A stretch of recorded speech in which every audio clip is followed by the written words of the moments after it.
Some people's team not in the playoffs while the playoffs are going on. So what we're going to be doing today is looking at 2024-2025 free agents position by position. This article was written by MLB.com. What's going on, guys? Welcome back to Catch the Game. It's a late intro, but you get the point of the video. We're going to jump right into it.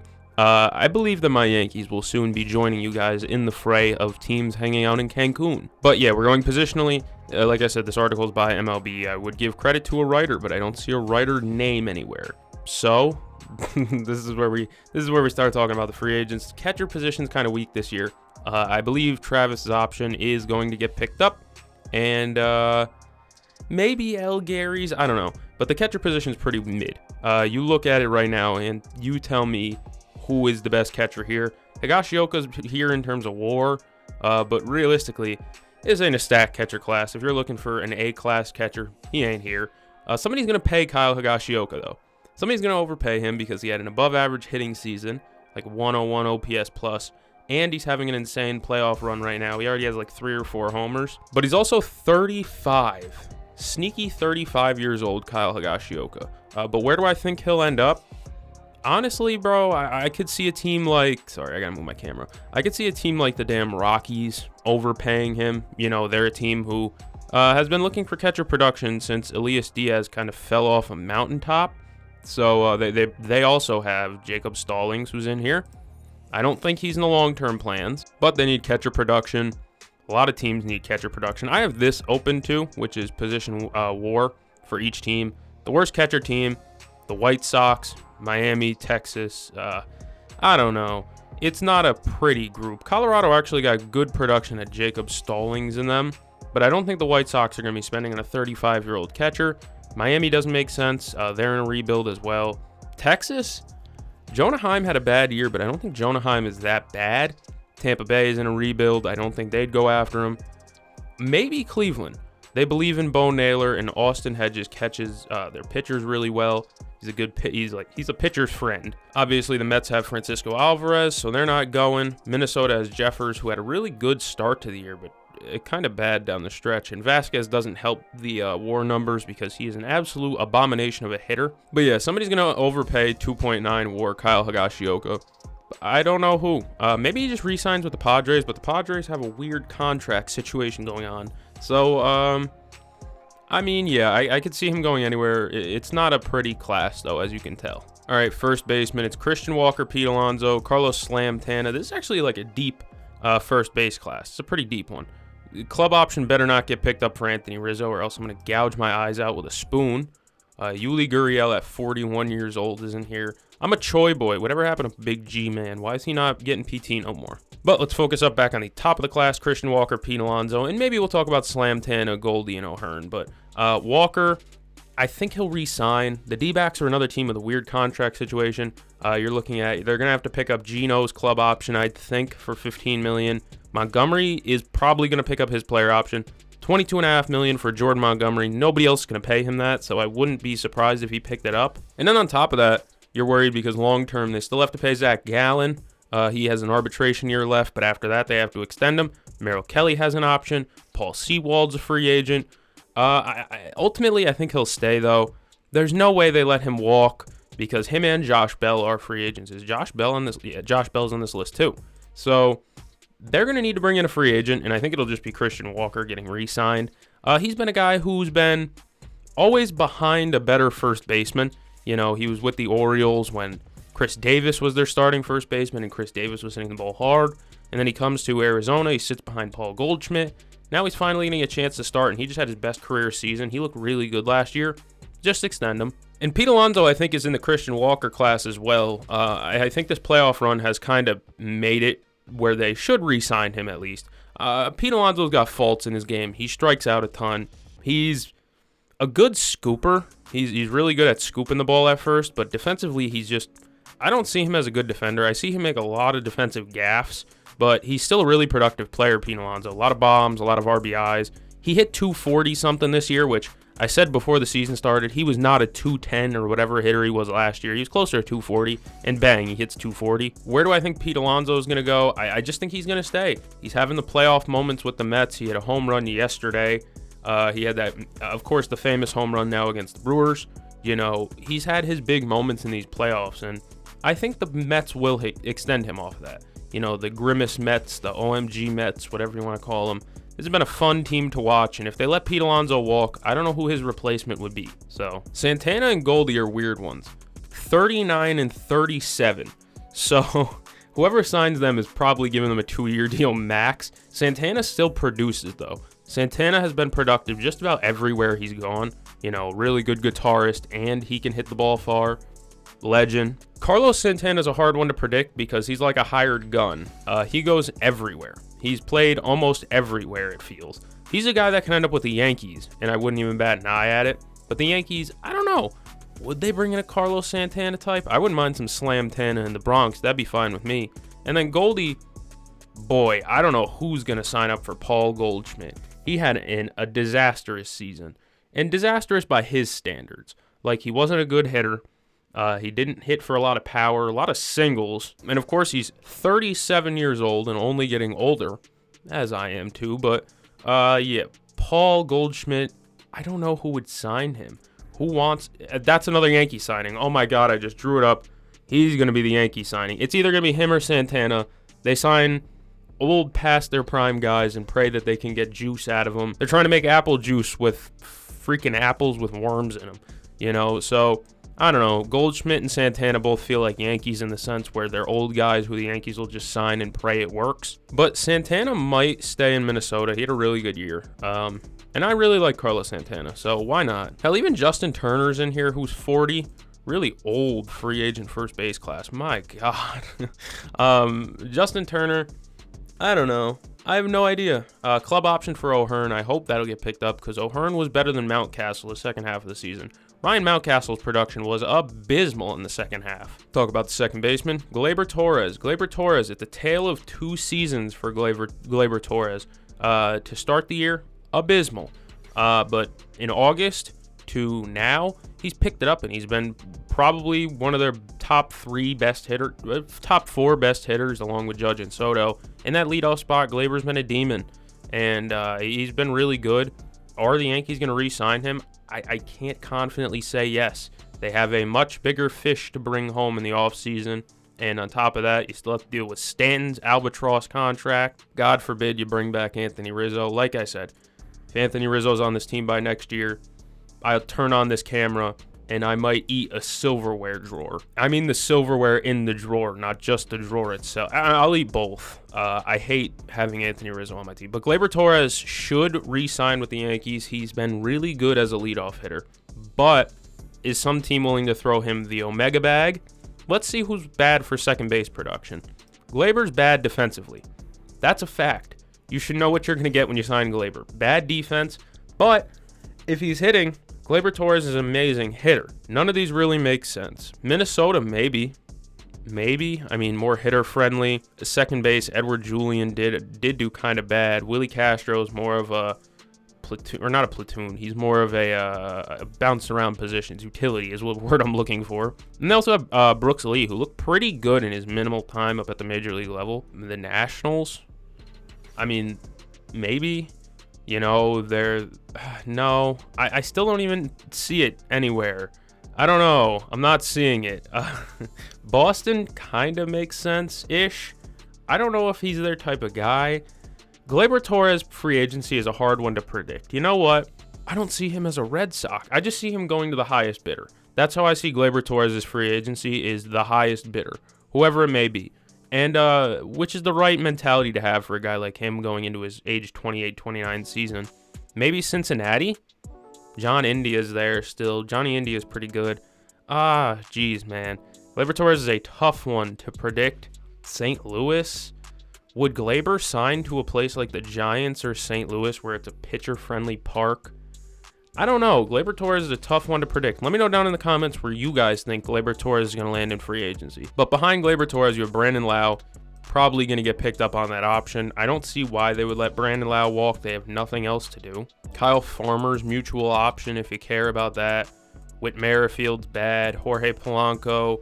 They might not pick that up, but he's coming off of the worst year of his career maybe. So I don't know how to predict Jorge Polanco. Maybe he stays. I mean, what else do the Mariners have to do? Maybe the Mariners pick up Pete Alonso. Maybe that's the move I've been ignoring, is Pete Alonso to the Mariners. Because they don't have much first base production either after Ty Francis drop off and then Justin Turner not producing either. That'd be a Mariners thing to do. Add another boomer bust home run guy to a lineup that's already do or die on home runs. Tony Kemp, Joey Wendell, Adam Frazier. Yeah, this is... Gleyber Torres. You know what? Give me Gleyber Torres to the Giants. I'll snipe that one and say, Gleyber Torres, you are a giant. Willy Adames as the shortstop. Top shortstop, Willy Adames, had a 30-homer, 115 RBI season or so. He strikes out a lot. 25% K rate. I know this off the top of my head right now because I was just talking about Willy Adames. 25% K rate, 10% walk rate. That's respectable. Where do I see Willy Adames going? A lot of teams. Bleacher Report had an article saying he might be a Brave. That's interesting. Braves need a shortstop because boy does Orlando Arcia suck. Who else needs a hitting shortstop like him? We'll go back over. Detroit. Trey Sweeney's provided a little bit of juice to that lineup, but it's not like he's big production. I like Trey Sweeney, don't get me wrong, but it's like, I don't know if I'm holding him there. Javi Baez is terrible, obviously. They've been 10 times better since they stopped playing him. White Sox doesn't make any sense. Oakland, no. Atlanta, it might just be the Braves because they're bad at shortstop. Orlando Arcia is bad. Maybe it's just them. Miami, no. Xavier Edwards is bad defensively. Shouldn't be playing shortstop, but Xavier Edwards is still good. Toronto has Bo. O'Neal Cruz isn't the shortstop for the Pirates anymore. Maybe the Pirates go after Willy Adames. That'd be fun. Pirate Willie. Arg. Oh, yeah, that was a good... You know what? I'm going to just predict the Braves. It feels like the safe play, and it feels like the one that makes sense. The Brewers aren't the type to open the bank like that. You know, they've let players walk over money before. Hader, Burns... You know, you've seen them lose players over not wanting to pay them. Ha-Sung Kim, mutual option. Think they'll pick that up. Xander Bogaerts isn't a shortstop anymore. They need a true shortstop who can play the position. That's where Ha-Sung Kim comes in. Miguel Rojas, club option. Dodgers are probably going to pick that up because Miguel Rojas had a really good year. Jose Iglesias. I mean, the Mets might just pick him up again because, again, he's another guy who's just been productive on a low-level deal. He was in the minor leagues, I'm pretty sure. So maybe they just bring him back. OMG has reignited the Mets. So why not? Paul DeJong's production kind of fell off. I don't know. Paul DeJong is a tough one. Maybe he's a Yankee. That's another one that feels like a Yankee that I just don't want to see, but it might happen. Brandon Crawford's here. That's interesting. He's old as the dirt we walk on. And then who wants Tim Anderson? Let the Tim Anderson bidding begin. Negative 1.6 WAR out of a shortstop. You're telling me that's not appealing? Third baseman, Bregman, Eugenio. Eugenio's getting picked up. There's no way they let him walk after he just had his best year since Cincinnati, I'd say. Mostly second half carried that good year, but regardless if it was second half or first half that carried it, his all-around stats look good enough to the point where the D-backs should buy in and keep Eugenio around. He was really good for them. J.D. Davis, Yohan Moncada, Gio Urshela, Brian Anderson, and Jace Peterson. Yohan Moncada might have put together a decent season if he doesn't always get hurt like every year he does. But Yohan Moncada was actually on pace to have a solid-ish season before that injury. And Alex Bregman is the big one. You're probably wondering where I think Alex Bregman's going to go. So we'll fly over here. Who got the worst production out of third baseman? The Candyman. Really? The Candyman was that bad? I guess I haven't watched the Reds all too much in a while or checked their stat sheets.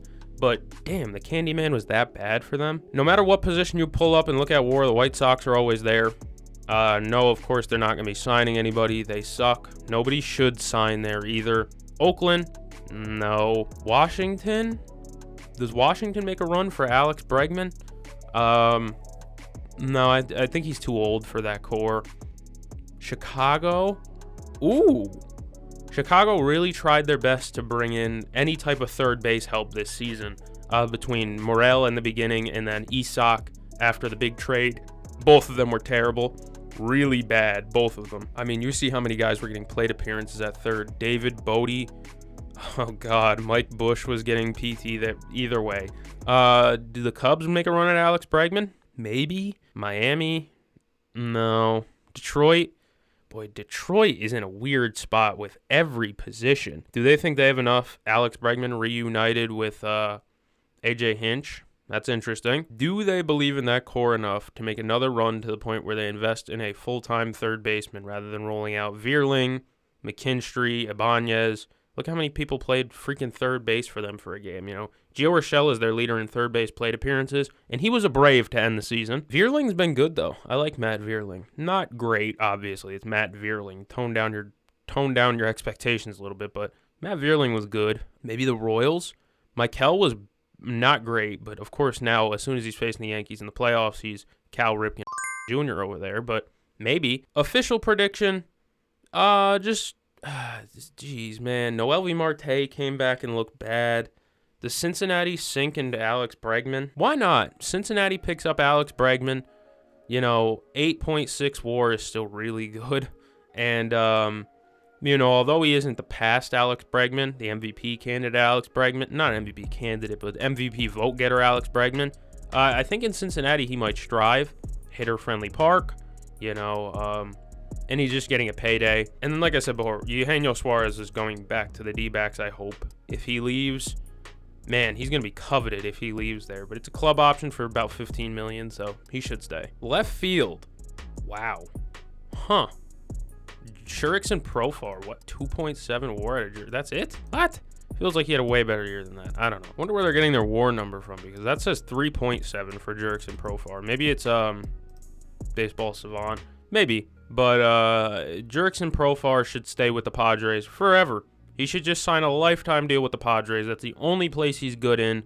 So, yeah, just do it. Tyler O'Neill. Tyler O'Neill should re-sign with the Red Sox, too. Career revitalization season. Hitter-friendly park with Green Monster. Obviously, some people hate the Green Monster or say it's not hitter-friendly because it's tall wall. But when you're a guy like Tyler O'Neill, who's Mr. Muscles, hit the ball in the air, you know, that short left field does wonders for him. I think both of the top guys are going to end up re-signing, O'Neill and Profar. They both just had career years this year, so why not stay with the team that just helped you attain that career season? And then on top of that, it's like the Red Sox might as well bring him back because meat and potatoes in that order besides Devers is kind of weak. You know, you need more lineup protection to help Devers. And Tyler O'Neill is like the perfect cleanup hitter. Mark Canha, Michael Conforto, Alex Verdugo, Tommy Pham. Where do I think Tommy Pham every year does the same thing, and I don't know how it happens. He signs with the Marlins, the White Sox, the A's, anywhere, and then somehow ends up becoming the most coveted piece of the deadline. Every year he does it. No competitor signs Tommy Pham, but at the mid-season point, they all get the same idea, like, Tommy Pham could fix our problems. Alex Verdugo. Maybe re-signs with the Yankees on a team-friendly deal, but if he's looking for money, I don't know if he's going to get paid, so, you know, keep trying, buddy. Michael Comfort. Michael Comfort is a good player. He had a pretty good year with the Giants. Why not just stay there? Mark Canha, it feels like all of his production came within, like, the first month of the season. You know, who's slim on left field production? Who's slim out there? Dude, left field production, Red Sox is right at the top because it's Duran and O'Neill, but I mean, O'Neill just makes too much sense to stay there. Does Mark Canha sign to any of these teams that I'm seeing? Mark Canha with the Royals might make sense. A veteran presence, a guy who's been around for a while. You know, a good floor raiser type of guy. He's not the best player in the world, but he's consistent, and you know what you're going to get out of Mark Canha. Maybe Atlanta makes sense too. I think just a lot of teams who are in contention could use a Mark Canha type, a guy who you can roll out there and not hate it on a day-to-day basis. He might not be day-to-day. I kind of dragged it there, but he's a guy that you could roll out there and you don't have to hate. You don't hate it. You don't worry about it. He's just Mark Canha. Maybe a team like Atlanta because they need vets. Jared Kelenic was, again, bad. Jared Kelenic might just be bad. And then the Royals is another team. I mean, these are two competitors right here with the Royals and the Braves who could use some outfield help, and maybe a Mark Canha type would help them. Eddie Rosario, Robbie Grossman, Ben Gamel. Maybe David Peralta just re-signs. He's having a good one. Jesse Winker. Maybe Wink Dog re-signs too because he's having he's not having the best year with the Mets, but he's doing fine. Center fielders, Cody B can opt out. I'm not seeing it. Career revitalization in Chicago. He's become a better player than he was before he left the Dodgers with Chicago. The 2 years ago, Cody Bellinger is not even close to what he is today production-wise. Bader, Taylor, Hampson, Pilar. Isn't Kevin Pilar retiring after the year? Or do I have somebody else in mind? Aaron Hicks is in here. Manny Margot, Kike. I don't like any of that. Bader, where could Bader go? Maybe Kansas City? No, they already have Kyle Isbell, who's literally just Harrison Bader. I have no idea where Harrison Bader goes. Maybe the Mets still. The big fish at center field is Cody Bellinger, and I just think he's going to stay. I don't think there's a reason for him to opt out. Of course, the Cubs didn't make the playoffs this year. They kind of had a disappointing season to me. I hated their season top to bottom, front to back. But a guy like Cody Bellinger seems like he just wants to play where he's wanted. And in Chicago, he's been wanted and good. Right fielders, boy, if this man right here at the top of the list leaves the Yankees, I would do more than eat a utensil drawer. I might physically drop a refrigerator on my head. A pulley system where I raise it into the air and then just let go of the rope like Looney Tunes. Yeah, I might do that. If he leaves the Yankees, I would be absolutely heartbroken, devastated. I might drive down to the stadium to find Brian Cashman myself. I'm not illustrating or elaborating what I would do if I were to find Brian Cashman if we lose Juan Soto. It wouldn't be pretty. The John McCain digging your own grave would be like freaking kindergarten playtime compared to what I do to Brian Cashman if he lets Juan Soto walk. It would be something the equivalent of Gitmo Bay. Anthony Santander, I actually think he's going to re-sign too. The Orioles need pitching, obviously, but I don't know. I've seen reports that they don't even want to re-sign Corbin Burns, which is like, why? Who else do you have to pay? I don't know. Tony Taters. Tony hits bombs. Who's a team that needs bombs to be hit in right field? Pittsburgh. Pittsburgh's not the type to break out the Brinks truck like that, and that's what Tony Taters is going to get. White Sox doesn't make sense. Him in Colorado would be crazy. Anthony Santander might crack 50 in Coors Field. I'm still thinking about Anthony Santander in Coors Field. That just feels like a 40-plus home run season every year of that deal. But St. Louis, I don't hate it. The Royals just need outfield production because Hunter Renfroe, Nelson Velasquez got hurt, I believe, and he's been done for a while. I like Nelson Velasquez, though. And MJ Melendez is just mid. I don't care that he hit a home run on the Yankees the other day in a playoff game. I don't care. He's been bad forever since he's come up to the major league level. Every year I get excited for MJ Melendez, and then it just never works. Braves need more outfield production, like I keep saying, but Acuna's coming back. You know what? I'm sniping it. Anthony Santander, get prepared to learn Mile High, buddy. He's going to Coors Field. That'd be so fun. I'm thinking about it from a fun perspective, and Anthony Santander smacking balls at Coors Field, it just sounds like too much fun for me to turn down. Teoscar Hernandez, re-signing. There's no way he doesn't. The Dodgers need lineup depth. They have infinite money. Max Kepler had an underrated, disappointing season, in my opinion. I expected a lot better from Kepler, and where is he going to go after this season? He's a guy that I feel like the Yankees might want. Lefty bat, can hit homers, good lineup protection type of guy. It's solid enough in the outfield. Would he be like a Yankees type guy? Maybe he's an Atlanta guy. Some of these teams just don't make sense, though, because they're not competitors. Did I just snipe? Hold on. Did I just find one that I kind of like? Maybe we're talking Anthony Santander to the Angels. They like throwing money around. I just don't know. Minnesota needs outfield help, and obviously they just had Max Kepler, and Max Kepler wasn't the best. I'm just not sure who finds themselves as competitors and sellers going into the offseason. This was a season where nobody broke 100 wins, so everyone was kind of close. The standings were really close. Nobody was divided except for the White Sox and the Rockies. But everyone else was just kind of floating around. Even the Reds had a playoff chance, and they were just not that good this year. Max Kepler, he feels like a Yankee, so I'm going to just say Yankees. Jason Hayward, resident old man. Anybody that wants him, Maybe he's an Atlanta guy. Back to Atlanta. That'd be fun. Back to where it started. Grichuk, mutual option. I could see them picking it up. Grichuk had a solid enough year with Arizona. Hunter Renfroe, player option. Who the hell cares? Mitch Haniger had a bad year. Who the hell cares? Ozuna, club option, gonna get picked up. Peterson, mutual option, probably gonna get picked up. JD Martinez, Ooh, I don't know where JD Martinez is going to go. Maybe he's, I don't know, DH production. Who had bad DH production? Cincinnati. JD Martinez is a hired bat, is basically what you're getting. You're getting a hired gun with JD Martinez. You know, he's a professional hitter. He struggled with the Mets down the stretch, like was just bad with the Mets for a while. Even in the playoffs, he's not the best. But one thing he can do is if he gets hot, JD Martinez can backpack your offense for a little while. Seattle feels like a spot he might end up. They've been looking for DH help for a while. I mean, look at who's played DH for them. Garver and Haniger, neither one was really overwhelmingly good. Cal Raleigh's a catcher, you know, but when he DHs, when Cal Raleigh's in the lineup, no matter where he is, Cal Raleigh is a good baseball player. Jorge Polanco, bad year. J-Rod, not healthy. Justin Turner, bad year. You know, Jason Vosler. Cade Marlowe, what? Cincinnati.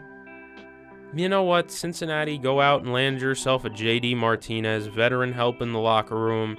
You know, a vet to keep around, and he can hit in a bandbox, a nice little hitter-friendly park, maybe. You know, that'd work out for JD. 37. It's any contender that needs him is going to sign him. But again, I'm not sure who's going to be coming into this offseason saying, I'm a contender. Starting pitcher, I don't see Garrett Cole opting out, especially after his playoff outing. He just put up that playoff stinker. You know, I don't see him opting out. Blake Snell, no, I don't think he'd get paid more. He had a no-hitter this season, but he's often injured. That's just the Blake Snell syndrome. He's just often injured.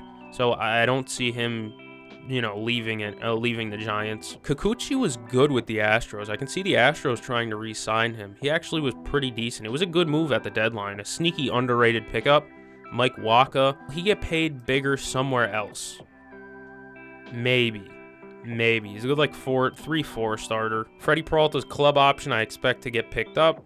This is a tough pitcher class. My lord, this thing is deep. Looking at it, pause, my lord. Jesus Christ, horrible words coming out of my mouth. Kyle Hendricks is here. Isn't he retiring? Corbin Burns. Where is Corbin Burns gonna land? Let's go to pitchers. Who's bad at pitching? The White Sox. Yeah, dude, no shit. Cleveland? That'd be spicy right there. Him and Bieber at the top and Bibee. Bieber, and Burns. Whoa. 3 Bs. That'd be crazy. But their starting pitching is terrible. They have Alex Cobb as their third starter in the playoff rotation. That's not good. So Matt Boyd is getting starts in the playoffs. It's ugly. Corbin Burns as a Guardian. I kind of feel it. Good defensively, you know, Rocchio and Jimenez in the middle. Burns' strikeout rates dipped a little bit, but maybe they can help him, considering they helped Shane Bieber get back to a strikeout guy for all 3 starts he threw this year. Toronto, are they in the right spot to be giving out big contracts? I don't think so. The Dodgers, they have 100 pitchers. They're just all hurt. Cardinals, are they in the right spot? I think they're heading for rebuild, so I don't know. Texas, could they give out a Brinks truck to Corbin Burns and steal him away? I'm liking what I'm seeing out of that Texas spot. I'm struggling to see who'd be a spender, though. Cleveland would be like the perfect spot, honestly, because then you'd have him and, you know, Bieber and Tanner Bibee, who are 3 great pitchers, and that just makes sense. You know, how they make those runs in the mid-2010s was with dominant pitching. You know, Kluber, Carrasco, Bauer.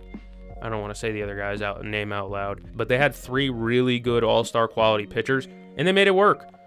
So why not do it again? Arizona's a choice, but Arizona just has so many guys that they have to re-sign, and so many contracts. Like Merrill Kelly's probably going to get brought back on his option. Montgomery's going to take his, I'd assume. Zach Gallen needs an extension.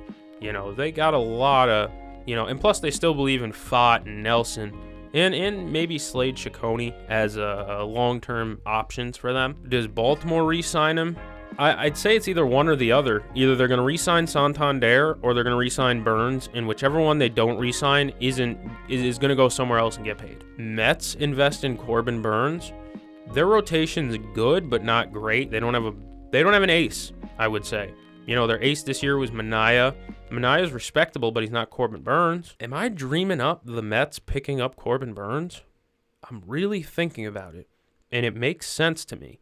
You know, he's a good frontline starter. That's your playoff game one guy. You know, although his strikeout rates have dipped, the Mets have fixed pitchers like Manaea, Sevy, Quintana.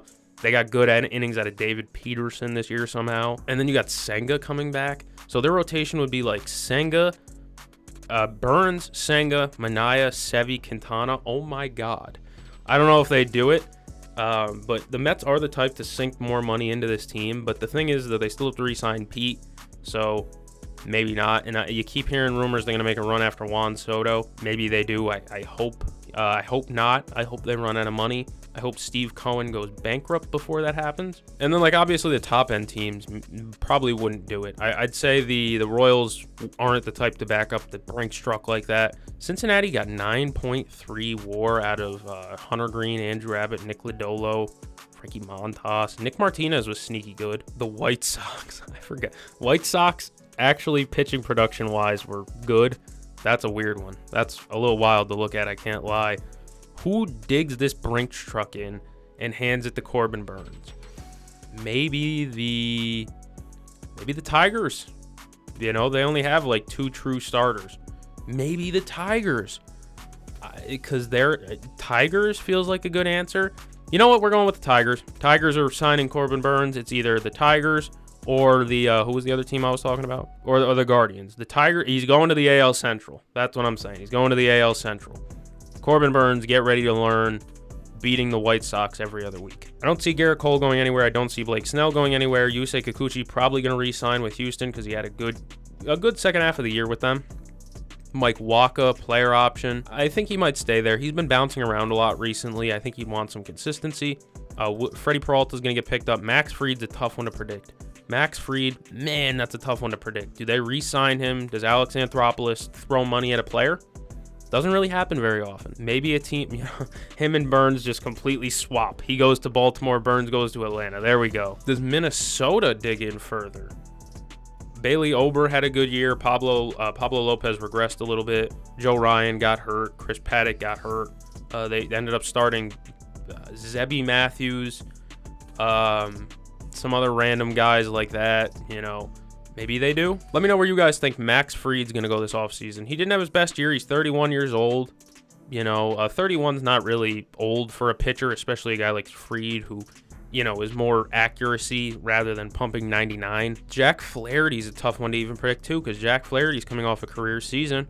You know, the Dodgers might dig in and pay him though. I don't know. Shane Bieber's a free agent, and I didn't even know that. I'd assume he'd re-sign coming off injury, but I don't know what he'd want. Dude, this is a deep pitching class, man. My goodness. Because you dig in down here, and even somebody like Robbie Ray can opt out. And he hasn't pitched in a while. He keeps getting hurt every year.